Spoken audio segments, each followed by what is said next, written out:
that the Secret Service had for the illegal substance that was found there in the White House. I mean, this story just keeps growing and growing and growing. And I got to tell you, Comer's got to get those records from the National Archives really fast. We're all over it. Plus, Kid Rock. What's going on with Kid Rock? Kid Rock apparently was spotted drinking something he shouldn't, like a Bud Light in Nashville the other day. We're going to talk about that. We got a lot to get into, including the latest on Donald Trump and Fox News and Tucker Carlson, because Trump is saying, no way, I'm not being part of your little debate in Milwaukee after all. I'm going to do something different. Hello, welcome to the program, everyone. Great to see you. Great to have you here. As always, we are brought to you by LegacyPMInvestments.com, 1-866-589-0560. If you're looking at investing in gold or silver, make sure you give them a ring or go to their website, 1-866-589-0560. But this is just unbelievable. Again, breaking news here on the Trish Regan Show. If you haven't subscribed, do me that favor. Make sure you subscribe. We are live on YouTube right now. We are live on Facebook. And of course, it's always there on Apple Podcasts and on Spotify. Hunter Biden was hanging out in the White House rent-free on the taxpayer dime, just after that plea deal was completed. Remember the one, it's now defunct, like it's not happening. But remember, he was working with David Weiss, his attorneys were working with David Weiss to come to some kind of an agreement. And they came to that agreement that nobody was really too fond of. We'll talk a little bit more about that. Thank goodness for the judge who said, wait a second, I can't sign off on this. And then Hunter took a little vacation, I guess. Went with his family over to his dad's residence and no one said a thing. So it was totally secret. Biden's staff had no idea that Hunter Biden was there, which is kind of, a little bit interesting in that it happened to coincide with the exact same time they found the illegal substance there in the White House, and reporters started asking questions. And Karine Jean-Pierre, the spokesperson, really didn't have any answers, remember? Well, maybe it would have helped if she had just sort of known who was hanging out there at the time. Maybe it would have helped Secret Service to have known who happened to be hanging out in the White House at the time that they found these drugs on the premises. Here we go. Where this was discovered is a heavily traveled area where many White House, West Wing, I should be even more specific, West Wing visitors come through this particular area.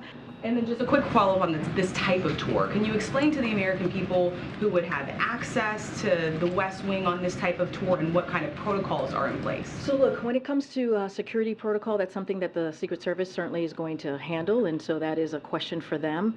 When it comes to visitors to the West Wing, they come for many reasons. Obviously, we do have West Wing tours that occur here on campus.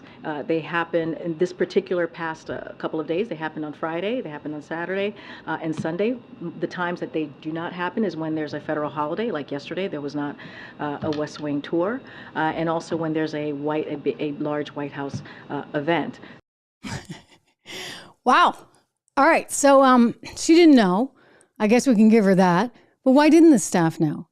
I mean, when they were doing this investigation into why this substance was there, wouldn't it have been maybe helpful to know, have a full accounting of who was actually there? I certainly hope the Secret Service knew. Anyway, this all came out thanks to the Washington Post, which framed it differently than perhaps I would.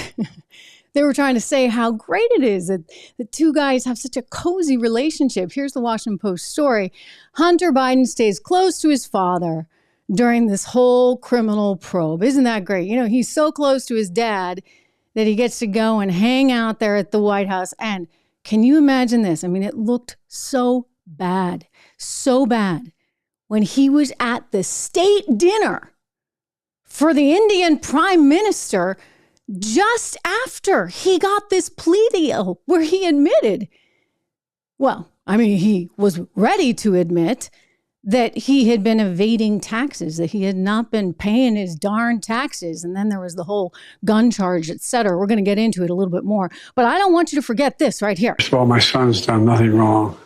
I trust him. I have faith in him. And it impacts my presidency by making me feel proud of him. Yeah.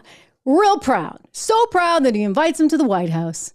They get to hang out after he does that plea deal, and proud enough that he drags him out to the state dinner. Hunter Biden mingling with the crowd as a guest of his father, and Jill Biden, the First Lady, as well there. He's greeting NASA Administrator Bill Nelson and others there. And this is the first on-camera public appearance we have seen of him since he was charged, just agreed to rather, the plea deal.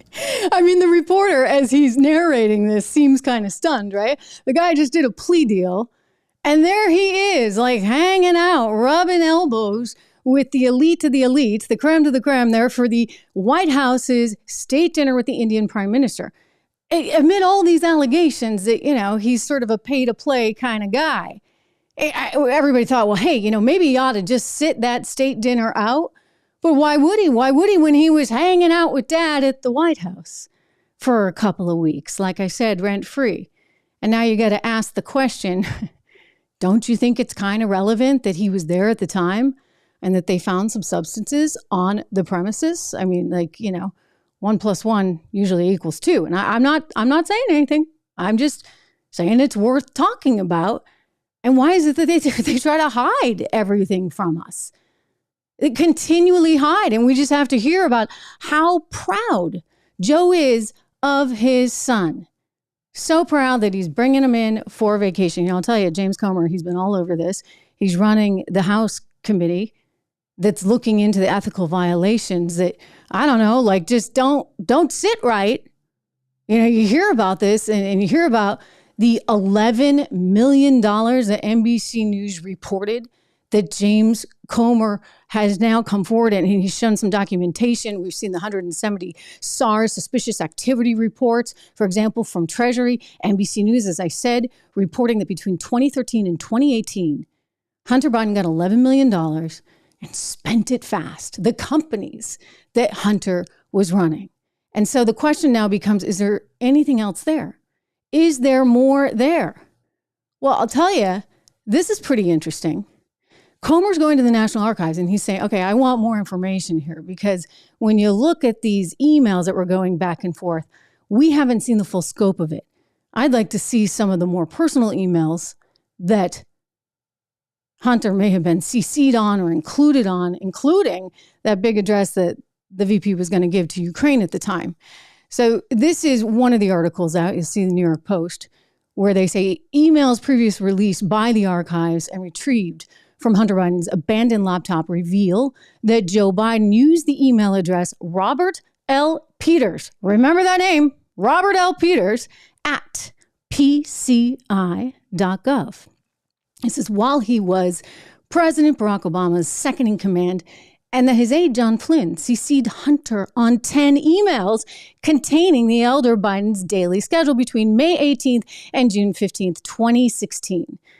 Mr. Comer's request covers records using Biden's other known pseudonyms, including Robin Ware and J.R.B. Ware, and makes some pointed requests for certain documents, such as drafts of Biden's December 2015 speech to Ukraine's folks over there. I mean, wow. And here's what's really weird. So we were looking at this Robert L. Peters at PCI.gov. What the heck is PCI.gov? PCI.gov. So we're searching, right? Me and my team, and we're like, okay, online, you try it. Go and type in PCI.gov and see what comes up. Nothing. The server doesn't exist.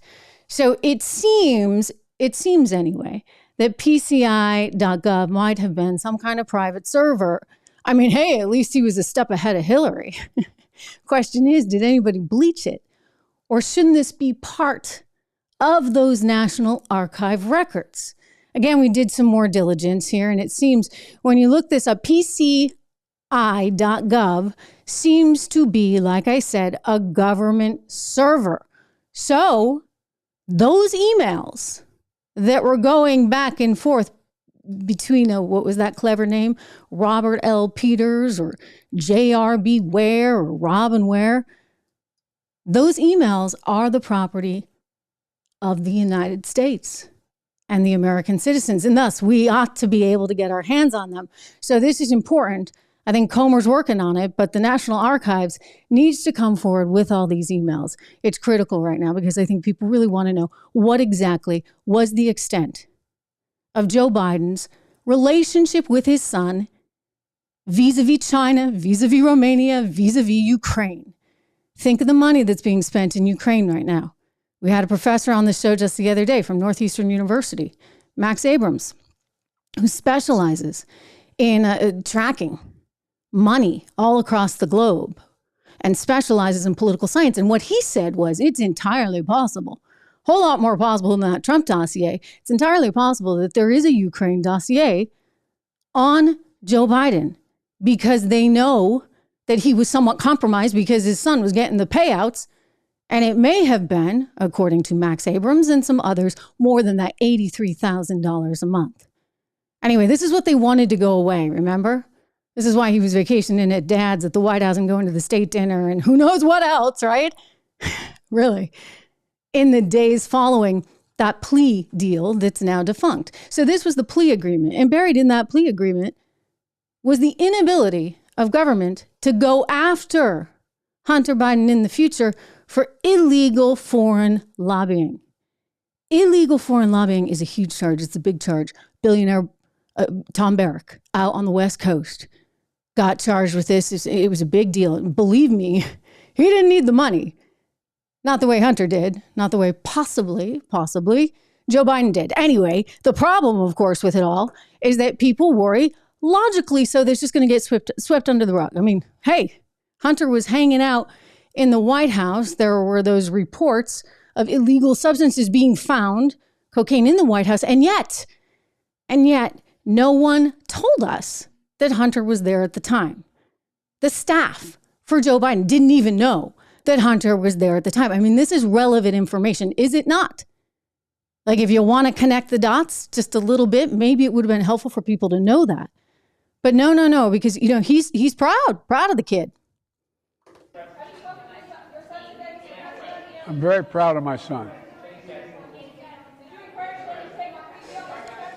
Really proud, you know, the kid that evades taxes while it's unbelievable to me. I mean, your dad's the vice president. He's going to be running for president. He's been in politics for 50 years. You're most of your life, right, Hunter? Because you're, I think, 53. I love when they call him a kid. He's not a kid. Like, this guy has been around a long time, and he should know better. So how are you proud of your son when, the very, very least of his problems was tax evasion? Bigger problems might include the illegal foreign lobbying, which might have tied up Dad. So you can understand why they're just looking to get this done and over with. Why David Weiss now was appointed special counsel. Let me just tell you, David Weiss can't be special counsel legally. And someone's got to go after this hard in Washington because David Weiss was already the prosecutor in Delaware. He was already investigating this case. Therefore, he works for the U.S. government, and it needs to be, by the books, somebody outside of the government. I mean, he could have used to work for the government, but now you can't have somebody who's actually working in the government because you need this separation between church and state. So one reporter dared to ask Joe Biden about this very issue today, very gingerly. He asked him some bigger, broader question and then said this. I want you to hear the president's response. If you'll indulge me, Mr. President, on a domestic matter, what is your reaction to the special counsel appointment last week into your son? Thank you. Well, first of all, look, there's not much, if anything, I agree on with my predecessor on foreign policy. His America First policy, walking away from the rest of the world, has made us weaker, not stronger. America's strong with our allies and our alliances, and that's why we will endure. And it's a strength that, quite frankly, that increases all three of our strengths. This is just about one summit. What makes today different is it actually launching a series of initiatives that are actually institutional changes in how we deal with one another. And security cooperation, economic cooperation, technology cooperation, development cooperation, consultation exercises.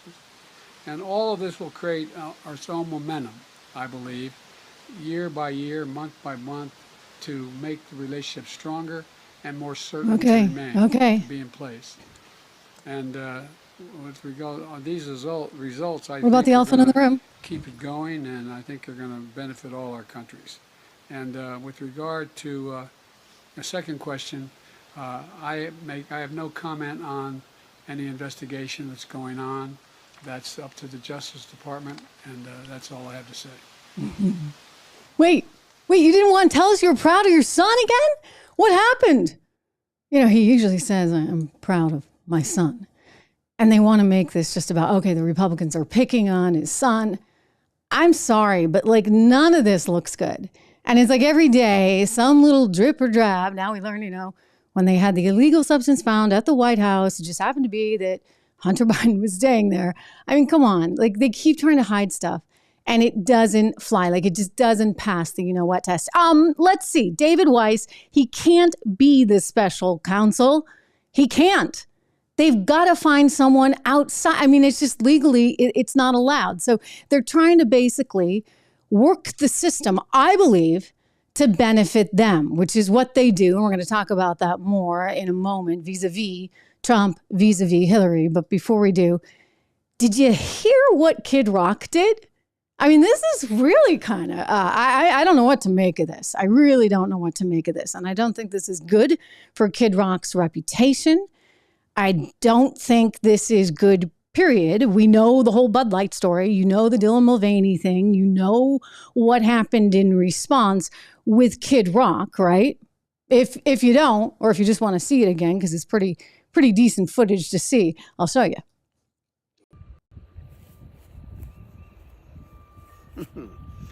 Grandpa's feeling a little frisky today. Let me say something to all you and be as clear and concise as possible.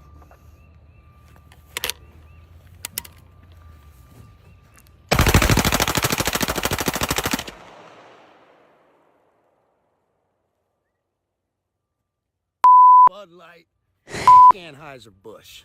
Have a terrific day. All right. So he had a point of view, a very definite point of view. And it was very dramatic. And this is a video that went totally viral, remember? So you can imagine my surprise. I imagine you're going to be surprised too, when pictures emerged of Kid Rock in Nashville with what in his hand? Take a look. Okay, so he's at a concert there. That sure looks like a Bud Light to me. Here's another picture. Again, these showed up on Twitter. And so the story, it's like a headline in Daily Mail. They're reporting that Kid Rock apparently is still drinking Bud Light. I mean, I don't know. I'm wondering what this was really about. I mean, he's got to know that he's kind of a big deal. And when you go to a concert and you're Kid Rock in Nashville, you are kind of like watched, right? People have cameras these days and you're super public. And you had that super public viral video that everyone saw. So might you not think that even if you do like Bud Light secretly and you're still going to drink it secretly, even though you're really angry at the company, might you think, hey, I'm not going to drink it out in public? Like what? Unless, could this have been a plant? Might just offer that up. I mean, this is a desperate company. Keep in mind, they have lost $40 billion in overall stock value. Shareholders have lost $40 billion in market cap there for ticker symbol BUD, Bud, ever since the whole Dylan Mulvaney thing unfolded. And Budweiser as a whole now is really struggling. They lost $395 million in terms of their sales. They were down $395 million in the last quarter with the whole, get woke and go broke theme really kicking into action. We've seen it at Disney. We've seen it at Target.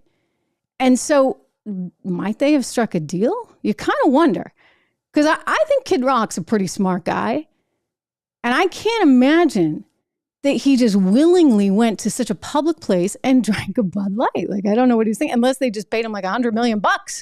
I don't know. Like if you're that company and you just want this to go away, would you actually do a deal where you pay a Kid Rock or some of these other big personalities that have criticized you to very quietly sort of make a transition? I hope not. I hope not, but that's just the cynic in me, I guess. I was surprised by that picture for sure. Disappointed for sure, because I just think you got to stand for something and you need to consistently stand for something. You should be open, of course. I'm a big believer in hearing all sides. You know that. But if you feel so strongly about something, as Kid Rock clearly did, then you don't then go out and start drinking it. Per this picture on Twitter, courtesy of Daily Mail coming to us through them, you don't drink the enemy, so to speak. All right, speaking of the enemy, let's talk about Fox News, shall we? Fox News is having a big debate. I think it's late August 23rd, actually, it's coming up, in Milwaukee, and they've invited all the GOP presidential candidates. And obviously, the one that's leading the pack by a long shot is someone that you kind of would need to have there if you're going to have a GOP primary debate. Now, I've anchored GOP primary debates for Fox Business there in Milwaukee, actually. So I'm familiar with the venue. I'm familiar with the setup to this. I'm familiar with the need to have all the candidates there. And so Donald Trump's like, well, why would I do this? Like, Rupert Murdoch doesn't exactly like me very much. And, why am I going to do a favor for Fox News? By the way, I'm way out in front. So who even needs to do a debate? I mean, it's quite clear that he doesn't need to do one. Just like, well, Biden doesn't really need to debate RFK, right? Why would you? You're clearly the guy who's running. I think if the Democrats were smart, they'd primary Joe Biden, but they're not smart and they're going to keep him running. And so their only course of action is to try to somehow take down Trump, make sure that he's, I don't know, tied up with legal issue after legal issue after legal issue, or possibly in jail. Anyway, so he's like, you know what? I'm not doing it. I'm going to sit down with Tucker instead, which I think is kind of a brilliant move. And it's a gamble. It's a gamble for even Trump, because I'll tell you, Tucker takes no prisoners. I mean, Mike Pence, great example, right? Mike Pence is a very difficult facade to break. I've interviewed him many times. He has all his talking points. He's got those down. He's a former radio host. He knows the media business. He's like, okay, you're not going to detour me away from what I want to talk about. But there was this little incident recently. The Blaze had this big conference. Tucker was brought in. He interviewed Mike Pence on stage. And well, the rest is Mike Pence's career history. Watch. I'm sorry, Mr. Vice President. I know you're running for president. You are distressed that the Ukrainians don't have enough American tanks. Every city in the United States has become much worse over the past 3 years. Yeah. Drive around. There's not one city that's gotten better in the United States. And it's visible. Our economy has degraded. The suicide rate has jumped. Public filth and disorder and crime have exponentially increased. Right. And yet, your concern is that the Ukrainians, a country most people can't find on a map, who've received tens of billions of U.S. tax dollars, don't have enough tanks. Right. I think it's a fair question to ask, where's the concern for the United States in that? Well, it's not my concern. Tucker, I've heard that routine from you before, but that's not my concern. He just doubled down. It's not my concern. And I've heard that from you before, and it's not my concern. Excuse me. It's not your concern? You're running for president of the United States. Did he not hear a darn thing that Tucker said? It's not your concern that people are struggling economically? It's not your concern that we have such a massive increase in crime? I'm sorry. What was that about? So I credit Tucker with completely breaking the facade of Mike Pence, and that, I wish Mike Pence well. This isn't about that. It's about, I can't believe he said that. And I don't think he really believes that. But he was so flustered because of what was going on there. And so it shows you, all bets are off, right? So Trump's going to sit down with Tucker. My advice to them is to do it on the exact same night at the exact same time as Fox News, right? Because, revenge is sweet, as they say. As as they say. Anyway, he is asking the former president of the United States to have his court dates moved. He'd like them pushed out to 2026 because, well, hey, the guy's running for president. And he's saying, this is not right. You know what? You're trying to manipulate the election because I won't be able to campaign. And he might have a point. I mean, I want to point out, the establishment doesn't want him. Fox News, Rupert Murdoch, so many of the sort of big money donors within the Republican Party don't want him. Certainly the Democrats, we know they don't want him. But what's incredible is how, because they all don't want him, they're willing to really sort of extend the scope of the law. And when I say extend, I mean, they're getting broader and broader and broader. And Fannie Willis down there in Fulton County, Georgia, is getting really broad with her racketeering charge and going after everyone at a state level, which is it's like just opening up Pandora's box, really and truly. I'd be very worried if I were Hunter and Joe Biden right now, because who's to say that some DA in another state, in another district that's conservative is not going to go after them? I mean, they started this, so to speak, and I want you to remember, they started it before the election. I was astonished when I saw this clip of Hillary Clinton in August of 2020. Remember, the election was not till November.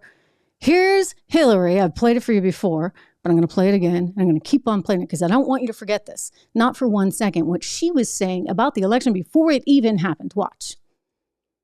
Joe Biden should not concede under any circumstances because I think this is going to drag out. And eventually, I do believe he will win if we don't give an inch. You don't give an inch? Are you kidding me? But, Alan Dershowitz, who has been very outspoken on this issue, the Harvard law professor, who actually was looking for those hanging chads back in Florida for Al Gore, working for the Democrats. He's a lifelong Democrat. He even voted for Biden. And he told me just the other day he thinks he may still vote for Biden. But it doesn't change the Constitution. In other words, what they are doing in terms of expanding the scope of the law to go after Trump and after him and get him, that's what they want to do, is really pretty bizarre.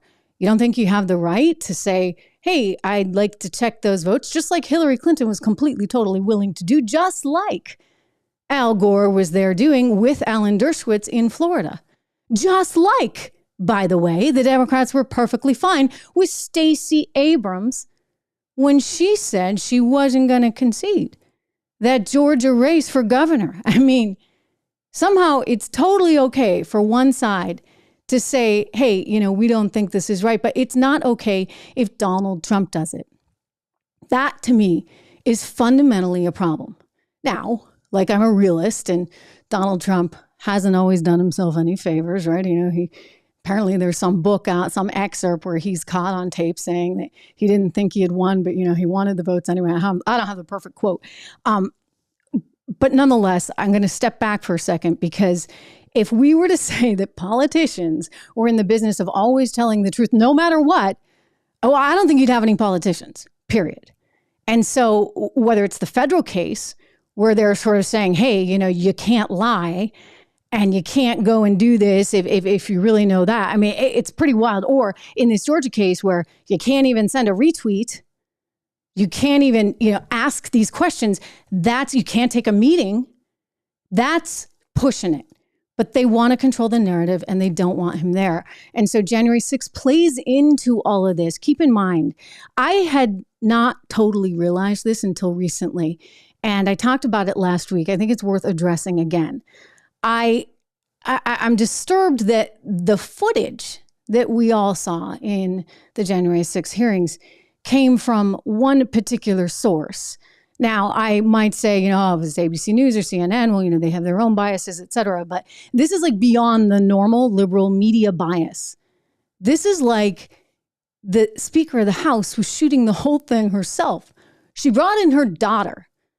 So Nancy Pelosi, knowing that they're going to have this big thing going on, and having been informed by multiple people in the intelligence community that this was going to be a big, big deal on January 6th, Nancy Pelosi doesn't invite NBC News or ABC News or her friends over at CNN in for an exclusive look at things. Instead, she invites her daughter, Alexandra Pelosi, who happens to be a filmmaker, so we can give her that, and who happened to be working on something for HBO.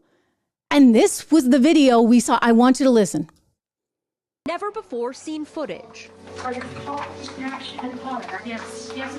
House Speaker Nancy Pelosi shown fleeing the U.S. Capitol as it was under attack on January 6th. The videos captured by her daughter, Alexandra Pelosi, a documentary filmmaker. We have got to finish the proceedings or else it will have a complete victory. She provided some of her footage to the January 6th Select Committee, who played clips in their hearing Thursday. So, does anybody else kind of find that a little weird? I mean, we heard about it there on CNN, who billed it as a CNN exclusive. I don't know how exclusive it was, guys, considering that Alexandra Pelosi was shooting it for HBO and apparently for the January 6th committee. So it wasn't just there. I mean, this is the footage that ran everywhere. This is when it first initially came out. So I credit CNN with at least telling us where it came from. I don't know if they did that every time. And also ABC News, who ran this. Oh, he comes, I'm going to punch him out. This is my mom. I would pay to see I've that. been waiting for this, for trespassing on the Capitol grounds. I'm going to punch him out, and I'm going to go to jail, and I'm going to be happy. The footage was shot by filmmaker Alexandra Pelosi, the Speaker's daughter, for an HBO documentary. She was with her mother as she fled the Capitol. Yes, ma'am. Yes. We have got to finish the proceedings, or else it will have a complete victory. Later, she can be heard checking in with Vice President Mike Pence. Okay, so I'm sorry, but it's a documentary filmmaker. So basically, Nancy Pelosi has her daughter in there shooting all this footage. Nancy's like posing for the camera in one shot. You know, maybe it was that one where she's like, I want to punch him out. And like the makeup artist or the handler, whoever is trying to fix some pin on her lapel. I mean, really, again, like I think that you need to give Americans the benefit of the doubt there and at least bring in a news organization, not your daughter. Just like I would just say, you know what, Joe Biden, not okay to bring your son to the state dinner just a day after he's got some now defunct plea deal where people have been and are worried about him and his international lobbying. I mean, it's just ridiculous. It's just not right. And it smacks of, frankly, I was going to say nepotism, but it's so much more than that. It smacks of corruption. And Americans feel like they just don't want to tell us the truth. I mean, I don't think they do. I think they want to narrate everything and quite literally orchestrate it, film it, and show us this is what's going on. Now, I'm not disputing anything. I'm only asking a question here. I'm asking the question, why did we have to rely on Nancy Pelosi's daughter's footage? Really? Anyway, they want to manipulate everything, just like they're sitting there telling us, oh, the economy's doing great. You know, this Bidenomics stuff, it's just perfect. Like, hey, you know, inflation's coming down, even though it went up 0.2% last month, even though it's still up in real terms about 16% from the time he came into office. It's the reason why you need to think about your money. It's the reason why you need to think about inflation in your portfolio. It's the reason why you need to think about diversification. If you are looking at gold, for example, as a possible way of helping to diversify your portfolio and sort of protect against Armageddon, I would encourage you to call my friends over at LegacyPMInvestments.com, 1-866-589-0560. You're, of course, welcome to use my name. I know them very well. First sponsor on this show, by the way. Charles was on. I'm going to actually release that interview over the weekend for you to see, and I'll play some clips from it. He has a very good grasp on what's going on from a macroeconomic standpoint. And it's a good one for you to listen to. It's a good one for you to hear. And look, the reality is they are trying to control everything. They are trying to control this narrative. They're trying to control what we think, how we react. And you know what? It's not working. It's not working, and it's never going to work because Americans see through all of it. And now the latest, as I said, if you were just joining us on the live program, we have learned, of course, that Hunter Biden was hanging out in the White House for 2 solid weeks following that plea deal that I don't know. I'm just calling a spade here. It feels like it was very orchestrated, very, very set up. Do not forget, ladies and gentlemen, Do not forget that there were 170 suspicious activity reports, according to U.S. Treasury, that were filed about Biden's companies. That's a lot. Like any suspicious activity report is a whole lot, but 170 of them? That's a ton. And JP Morgan, Bank of America, there were like 6 major U.S. banks involved in this that were filing these reports. They don't want to have to file things like this. They have all these rules about know thy customer, and they're supposed to be like really vigilant about knowing their customer. But when there's money coming in from, dare I say, foreign, possibly illegal sources, foreign sources, well, the banks have to say, gee, maybe this isn't looking right. And so 2 whistleblowers came forward, neither of whom were terribly political. I believe they were actually Democrats. They came forward and said this wasn't right, that they weren't being allowed, that David Weiss wasn't being allowed to prosecute this at the level that he should have been able to go after Hunter Biden for. And there's new information as well that suggests the inauguration committee had something to do with this.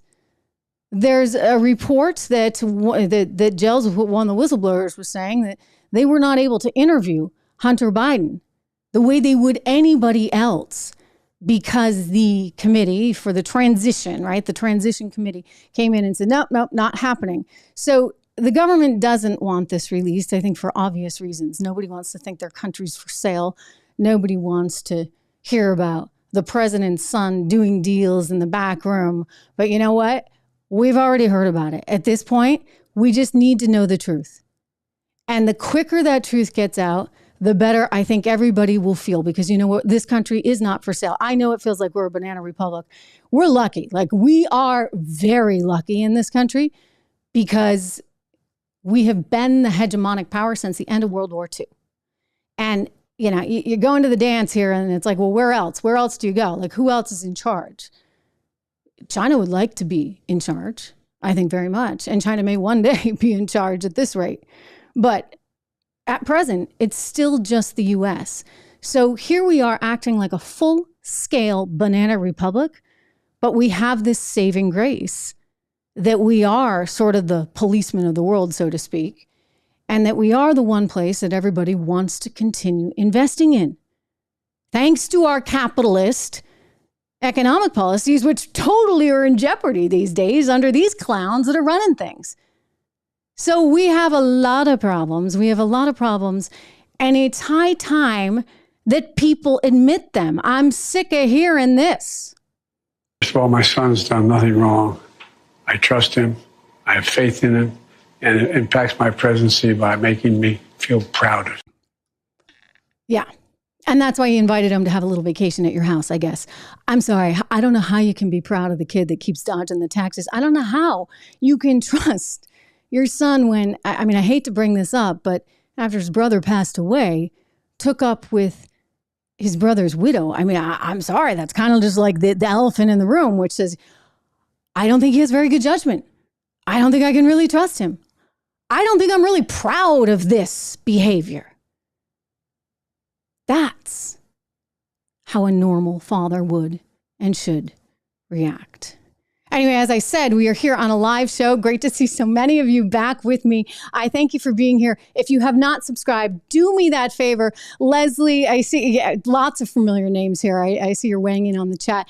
If you have some thoughts as well, put them in the comments. Share this. We're going to be out with clips very shortly. Go over to Apple Podcasts. Make sure that you subscribe to the podcast, The Trish Regan Show, right there on Apple, Spotify as well.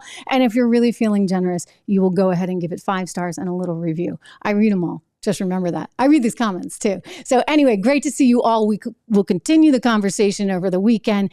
There is a lot here, a lot. And I'm relentless. You know that. So we're going to get into all of it. Believe me. I'll see you soon.